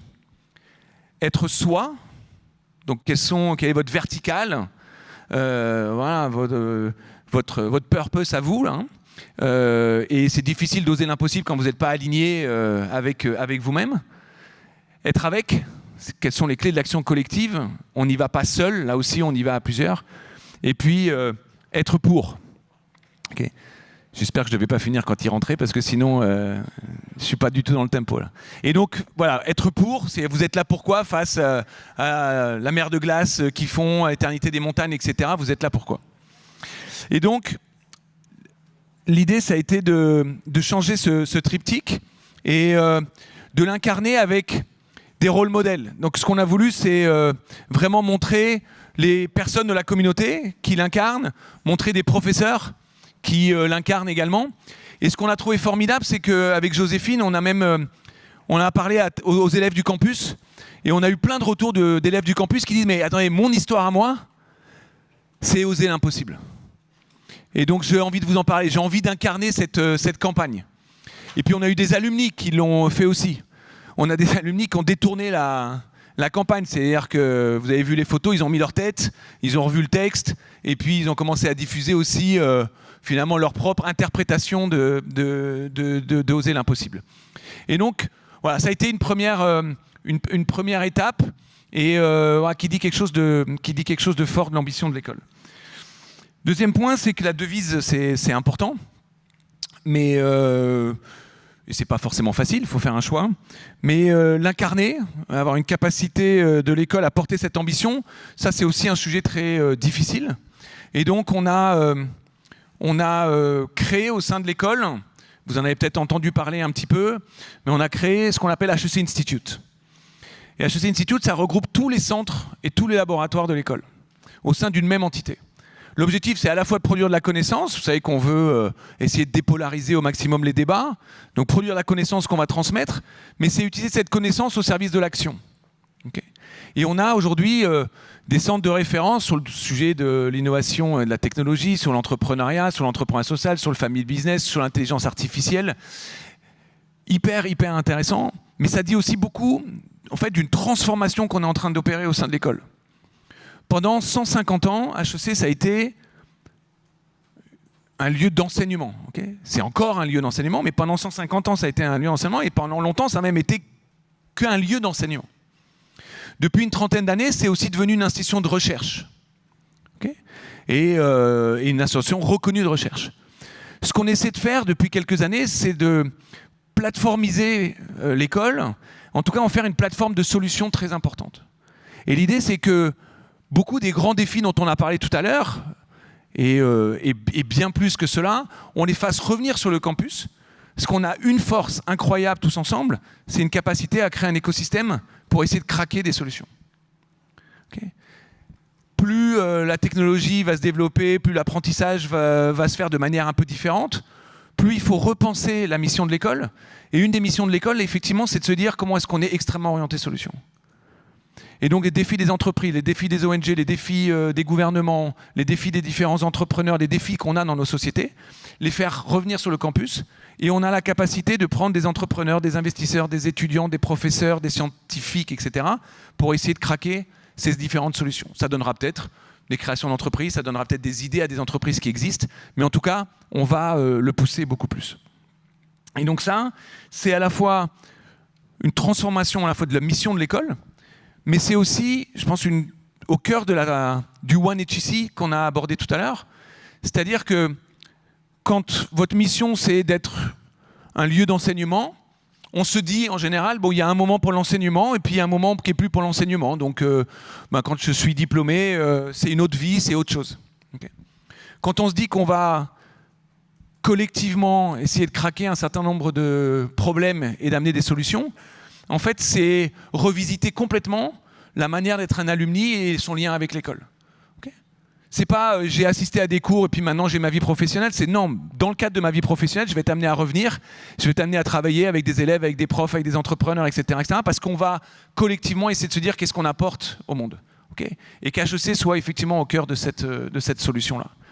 Et donc HEC Institute, c'est un véritable apport et c'est une vraie transformation de la mission de l'école sur beaucoup de sujets qui sont en fait au cœur de la compétitivité de la France demain et de l'Europe. Okay, HEC, on pense que l'entreprise est au cœur de la solution, parfois au cœur du problème, au cœur de la solution. Et donc comment est-ce que l'école peut porter cette ambition-là? Et un exemple d'un grand défi de société, je voudrais juste finir par ça ce soir, c'est la question de la colère sociale, la question des inégalités importantes. Vous m'avez peut-être souvent entendu le dire, mais il y a une sorte de dualité importante qu'on vit fortement à l'école et que je pense qu'au cœur là aussi de l'identité de l'école, c'est que conviction forte que s'il y a de la colère sociale et que si la colère sociale continue à monter, ça ne crée jamais les conditions pour que les entreprises arrivent à éclore et arrivent à se développer. Mais inversement, si les entreprises ne continuent pas à se développer, alors il y aura de la colère sociale. Et la mission de l'école, c'est à la fois d'être sur ces deux dimensions-là. On est là effectivement pour attirer les talents du monde entier, pour les former, pour faire naître les entreprises, grandir les entreprises, travailler à la reprise d'entreprises, développer les grands groupes dans le monde, etc. Pour créer de l'emploi, pour créer de l'activité, et essayer que ça soit le mieux partagé possible. Mais on est aussi là pour contribuer au climat social qui existe dans notre pays, lié à notre mission, qui est une mission d'institution académique. Et donc, on a beaucoup d'initiatives, on ne peut pas toutes les énumérer, mais il y a une initiative qui s'appelle Stand Up, donc certains ont entendu parler, c'est qu'on s'est dit, effectivement, il y a une force incroyable à l'école, je sais, c'est l'entrepreneuriat. On pourrait s'occuper que de nos élèves, on pourrait dire, on va s'occuper des élèves qui sont élèves HEC et veulent faire de l'entrepreneuriat. Et on s'est effectivement dit, non, c'est-à-dire que notre sujet, c'est aussi de se dire, l'entrepreneuriat, c'est un formidable outil d'ascenseur social. Est-ce qu'on peut largement contribuer à ce que des personnes talentueuses qui passeront jamais par HEC puissent en bénéficier? Et donc, ce programme Stand Up, c'est un programme pour des femmes qui sont un peu des talents parfois oubliés de nos sociétés, qui ont une vulnérabilité, qui ont pu connaître des accidents de l'histoire, qui viennent de quartiers plutôt prioritaires de la ville, et de se dire, on va essayer de faire en sorte qu'elles aient une autonomie financière, qu'elles vivent de leur activité, qu'elles puissent s'indépendantiser. On a commencé, il y a peut-être 12 ans, avec 40 femmes. Moi, j'allais le samedi avec un certain nombre de mes collègues à la Cité des 4000, 40 femmes. Cette année, on a certifié 850 femmes. On avait pris l'engagement qu'on irait jusqu'à 1000. On a un soutien très important d'une fondation, la fondation Bettencourt-Schuller, pour ne pas la nommer, qui croit fortement en l'excellence. Et là, dans le social et dans la solidarité, tout le message avec eux, ça a été de dire, mais allons chercher l'excellence et mettons-la au service de ces personnes-là. Ce sont des femmes incroyables. Incroyables. On le fait à Paris, à Grigny, à Marseille, à Bordeaux, à Lille, un petit peu partout. Et donc, cette année, il y a eu 2200 femmes qui ont suivi le programme, 840 qui ont été certifiées. 840 femmes. Voilà, c'était un pas absolument incroyable. France Travail a fait un partenariat avec nous parce qu'ils voient ça comme étant une opportunité de transformer des destins, de changer des trajectoires assez incroyables. Il y a 52% de femmes qui sont en activité avant le programme, très souvent à temps partiel. Il y en a 85% qui sont en activité un peu moins d'un an après le programme. Et donc, il y a des véritables choses qui se passent. Et donc, on a voulu en parler. Donc, on a fait un film, un documentaire sur cette expérience. Et donc, il y a une société de production qui nous a suivis pendant un peu plus d'1 an, qui a filmé les programmes, qui a suivi les femmes. On a fait l'avant-première cette semaine et le film sort sur TV5 Monde et donc sera approché dans 150 pays pour montrer la réalité de ce que c'est que ce programme, de ce que font ces femmes et voilà, de cette capacité HEC à changer des trajectoires, transformer des destins. Et donc on vous enverra le lien, on le circulera dans toute la communauté. Voilà.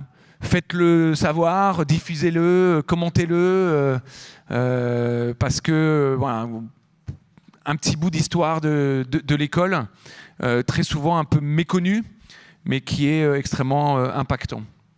Et donc, voilà.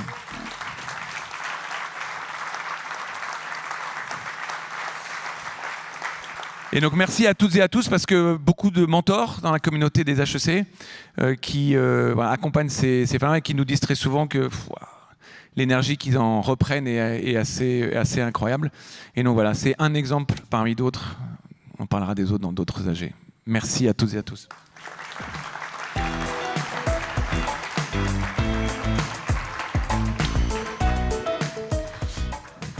Merci Éloïc. Je vous encourage vraiment à regarder le reportage, il est formidable. 55 minutes de pure émotion. On va passer à une partie très sympathique de cette assemblée. C'est pas encore la révélation de la nouvelle présidence. Auparavant, on a un petit interlude. Il s'agit de remercier et de féliciter les meilleurs clubs, chapters, promotions, les plus actifs, les plus emblématiques qui ont marqué cette année. C'est un peu nos Césars à nous. Et pour les présenter, eh bien, Véronique, je te laisse démarrer les awards du réseau. Merci Marguerite, merci beaucoup. Alors tiens, on s'est souligné tout à l'heure l'importance des bénévoles pour l'animation de notre communauté. Et bien, pour illustrer ça, je vais avoir l'immense plaisir de procéder à la remise des Awards Réseau 2025. Ces awards mettent en avant des clubs, des régions, des chapters qui ont particulièrement marqué cette année 2025. Ils ont été décernés par toute l'équipe de la commission réseau et je les remercie. Et je remercie également tous ceux d'entre vous qui nous ont aidés en nous proposant des candidats. N'hésitez pas l'année prochaine, proposez-nous encore plus de candidats. Comment allons-nous faire? Dans un premier temps, ce que je vous propose, c'est que nous allons découvrir les nominés de toutes les catégories, pour garder un petit peu de suspense. Et puis, j'aurai le plaisir de vous révéler le nom des lauréats, que j'inviterai alors à monter sur scène. Janet, on y va. Les nominés 2025. Alors, on n'a pas de jingle musique cette année, mais on a quand même les petites étoiles. Les nominés 2025. Dans la catégorie Chapter, sont nominés pour la qualité de leur animation, leur collaboration avec l'école et le soutien à leur communauté, le chapter China Greater Bay Area. Allez, voilà. Alors, le chapter Maroc, le chapter Netherlands et le chapter Liban qui, comme vous le savez, qui fait preuve d'une très forte résilience au service de sa communauté que je salue tout particulièrement. Dans la catégorie promo, sont nominés pour leur engagement remarquable la MBA 73, la Grande École 2005, la MBA 2016 et la Grande École 75. J'espère que vous êtes en forme parce qu'il y a beaucoup de catégories. Dans la catégorie Hub et Club Pro, sont nominés pour leur contribution à Impact cette année, le club Consulting et Coaching, le club Gouvernance, le Hub Digital, et oui, toujours le Hub Digital, et le club Géostratégie. Dans la catégorie Région, sont nominés pour la qualité de leur animation et leur dynamisme tout particulier, la région Toulouse-Occitanie, allez Toulouse, Savoie et Haute-Savoie, Sud-Ouest, encore tu vois, Sud-Ouest, et Côte d'Azur.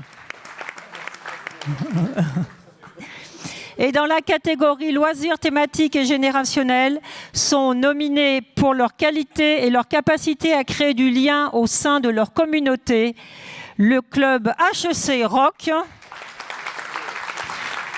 le club Generation Share, le club amateur de piano et le club Parc et Jardin. Merci et bravo, bravo vraiment à tous les nominés. Et malheureusement, il a fallu choisir. Et donc, je vais maintenant pouvoir vous annoncer les lauréats. Dans la catégorie Chapter, le lauréat est de Netherlands. Et j'appelle sa présidente, Isabelle Payet, à me rejoindre sur scène. Merci.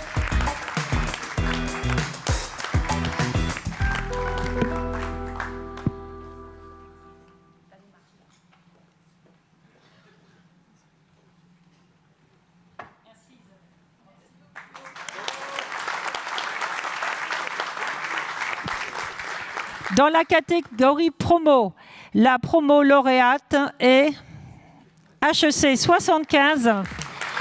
Et j'invite le représentant de la promo 75, M. Deville, à venir me rejoindre sur scène. Allez, allez, allez, allez, allez.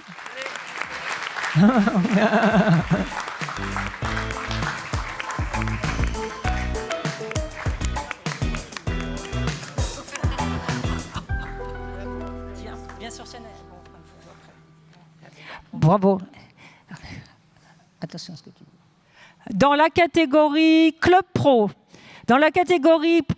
le lauréat est double, parce que nous n'avons vraiment pas réussi à les départager. Donc, je félicite les clubs Consulting et Coaching et le club Gouvernance. Et j'invite Pascal Masson et Monique Huet à venir me rejoindre sur scène.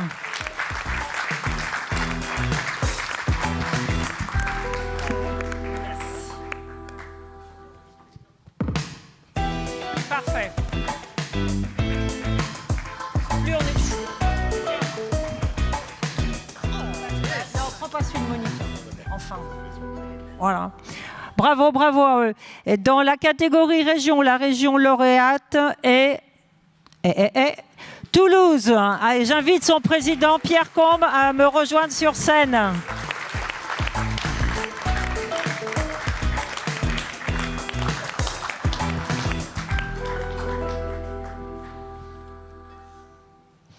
Bravo. Et enfin, dans la catégorie loisirs thématiques générationnels, le lauréat 2025 est le club amateur piano. Et j'invite Jean-François Mazelier à me rejoindre sur scène.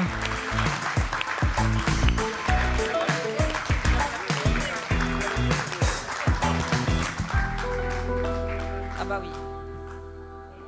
Merci. Merci. Je crois qu'on peut tous les applaudir encore une fois. On va faire une photo de groupe.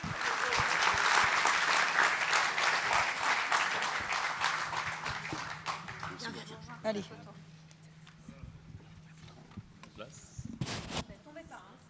Ah oui, il y a un derrière.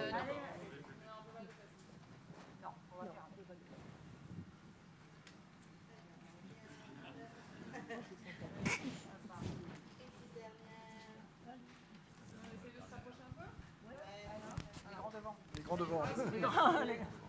Allez, viens. Moi, je me mets derrière. Alors, merci Jean-Luc. Merci Jean-Luc.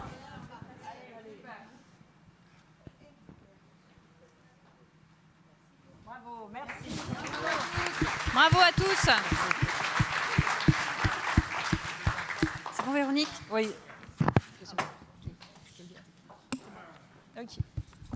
Hortense, je t'invite à rester en scène parce que c'est le moment de te dire merci et de te dire à quel point j'ai eu le plaisir à travailler avec toi, et je peux parler aussi au nom de tous les membres du comité qui ont passé 2 ans avec toi formidables, très inspirants. On a été emmenés par ton drive, ton courage, ta détermination et ton sens de l'équilibre. Bravo.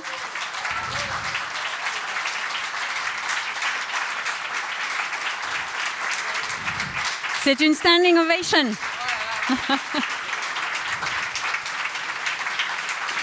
Je rappelle qu'Hortense est bénévole depuis près de 15 ans à l'association.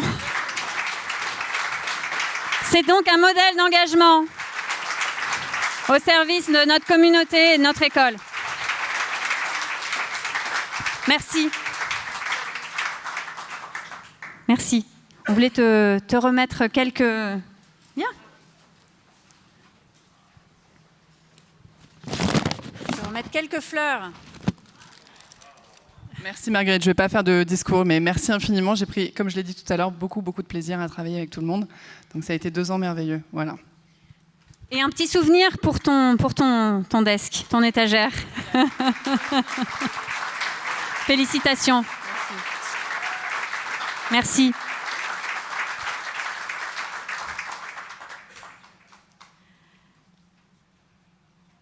Et maintenant, j'ai le plaisir d'appeler sur scène Nicole Arditi, membre du comité et doyenne du comité, nouvelle doyenne en l'occurrence, qui aura donc le plaisir de vous annoncer le résultat du vote et la nouvelle présidence. À toi, Nicole. Merci, Marguerite. Chers camarades, bonsoir à tous et à toutes. Donc, le comité s'est réuni et j'ai le grand plaisir, au nom du comité, de vous annoncer que nous avons élu un nouveau président et il s'agit de Adrien Nussenbaum.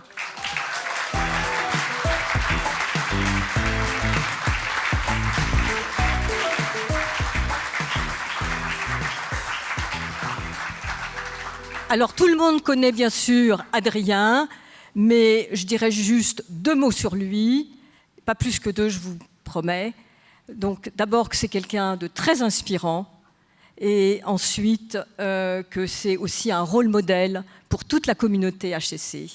Et au nom du comité, nous lui souhaitons, d'abord nous lui adressons nos très chaleureuses félicitations et nous lui souhaitons beaucoup de succès dans sa nouvelle mission au service de la communauté HEC.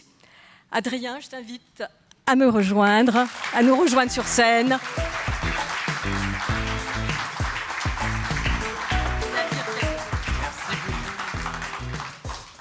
Bon, maintenant que Jean-Luc a déplacé le podium, voilà mon premier geste fort de président, c'est demander à Jean-Luc de remettre le podium en place. Non, c'est bien. Bon, j'ai écrit un petit discours rapide pendant les 5 minutes entre les délibérations et le vote.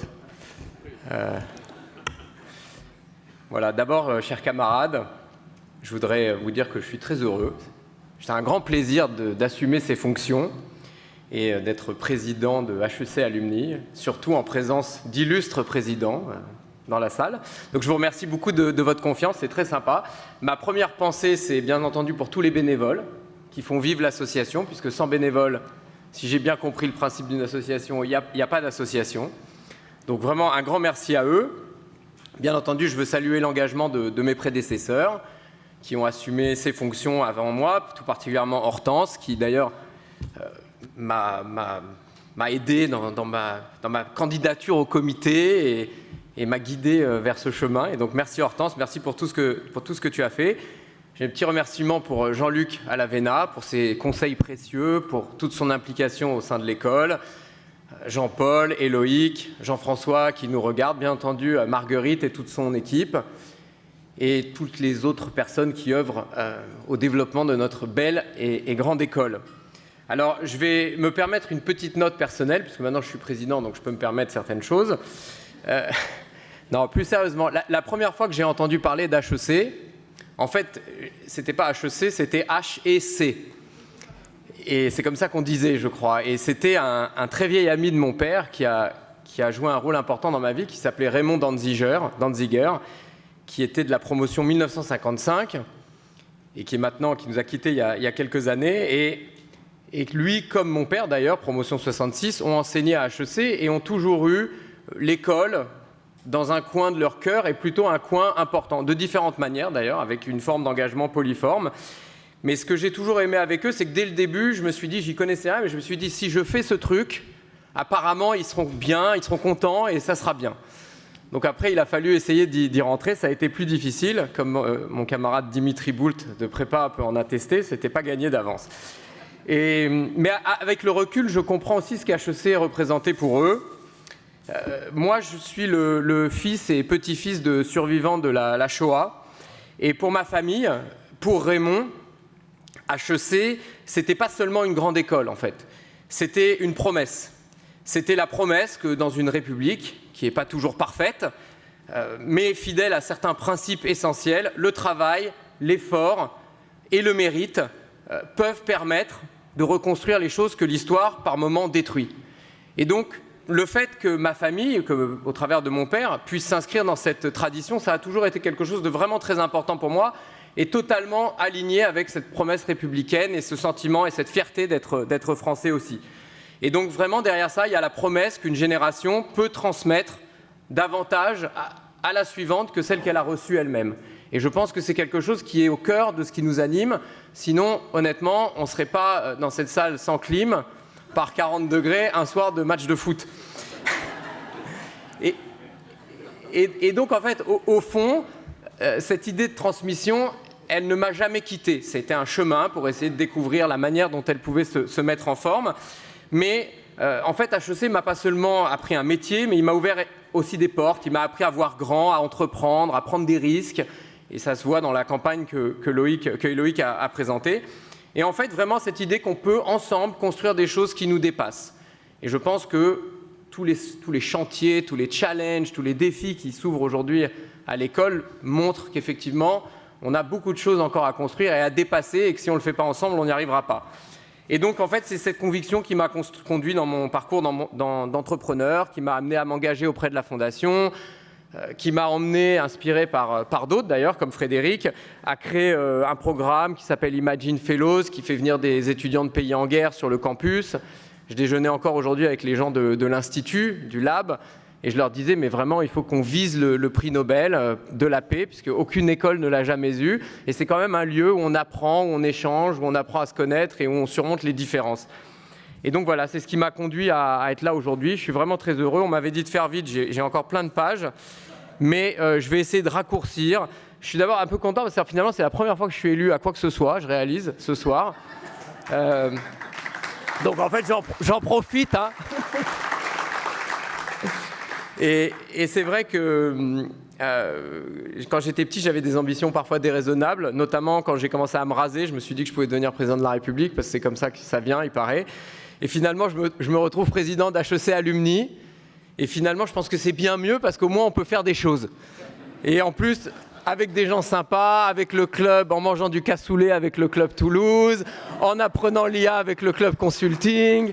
Enfin voilà, donc j'ai découvert cette merveilleuse ambiance des anciens. Et en fait, tout ce que je voudrais dire, c'est que bien entendu, je débarque. Il y a beaucoup de gens qui ont travaillé. Je ne vais pas arriver avec un programme de 150 pages en disant, voilà, il faut faire ci, ça, ça, ça. D'abord, je vais prendre le temps de rencontrer tout le monde. Et puis, quand je vois tout le monde qui a rencontré, ça va faire du monde. Et puis, je me dis peut-être que après avoir rencontré les équipes, j'ai un peu 3 idées comme ça qui sont alignées avec ce qui est déjà l'objectif de l'association. Mais je pense que la première, c'est qu'on doit vraiment essayer de voir les choses en grand. Et en très très grand, moi j'aime Diana Ross beaucoup, elle dit « Ain't no mountain high enough ». Donc j'ai envie d'essayer de travailler avec mes camarades du comité et se dire c'est quoi ces montagnes qu'on croit trop grandes et qu'on essaye de s'en rapprocher en tout cas. Alors là aujourd'hui on est dans la salle, je trouve ça bien parce que d'ici quelques années on prendra le central de Roland-Garros et puis d'ici après quelques années on traversera la rue et on fera la Géo au Parc des Princes. Avec des concerts, etc., comme pour le PSG, comme on fait des trucs avec le Qatar, peut-être qu'ils pourront nous subventionner un petit peu plus, d'ailleurs. Voilà. Et en fait, la deuxième chose, on l'a dit, c'est qu'il faut être encore plus ouvert sur le monde. Les statistiques sont là pour nous rappeler à l'ordre, et tu l'as très bien fait tout à l'heure dans ton discours. Le monde est vaste, on a la chance d'avoir des alumni qui sont de tous les pays du monde et je pense que ça c'est une force et qu'il faut qu'on la cultive parce que c'est important pour la marque HEC aussi et c'est important pour tous les projets et soutenir tous les projets d'HEC. Et en fait le troisième point c'est qu'on a l'avenir à préparer, on est là pour préparer l'avenir. Je ne vais pas vous faire un speech sur l'intelligence artificielle mais je pense que c'est une invitation ou une injonction à réinventer l'intégralité de la manière dont on travaille, que ce soit la manière dont on connecte avec nos membres, dont on les connaît, dont on les engage. C'est aussi une manière de repenser la manière dont on fait des événements, dont on réfléchit au format de nos rencontres.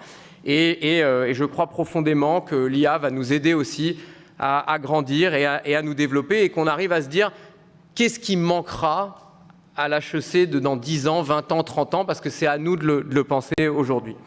Et en fait, ce qui est formidable, c'est que prendre des fonctions à un moment où on a un des plus beaux et des plus grands projets pour une grande école, avec le projet Campus, dans le cadre de cette idée et de ce projet de One HEC, c'est aussi une chance, parce que moi j'adore connecter, j'adore rassembler, j'adore aussi quand de temps en temps il y a des petites disputes entre les uns et les autres, et qu'on peut essayer de se dire surmontons ça et avançons.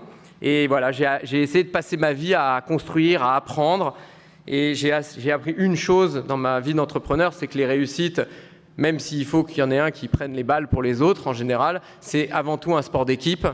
Et c'est ça qui rend cette aventure formidable. Aujourd'hui, HEC Alumni, c'est déjà une formidable communauté. Moi, je suis ravi d'apporter ma pierre à l'édifice pour les petites années qui viennent. Et je vous remercie à nouveau de votre confiance, et je suis vraiment ravi d'être là. Voilà. Je suis très content.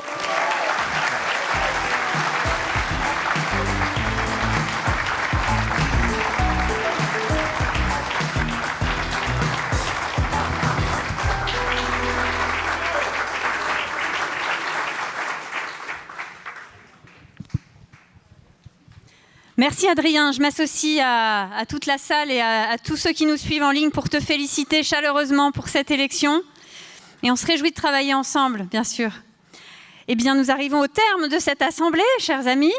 Vous avez survécu à la chaleur, bravo. Je tiens à m'associer aux remerciements à tous ceux qui sont là ce soir, à tous les bénévoles qui œuvrent pour faire vivre HEC Alumni, à mon équipe, ma formidable équipe de permanents, comme on les appelle, mais ils sont presque tous là ce soir.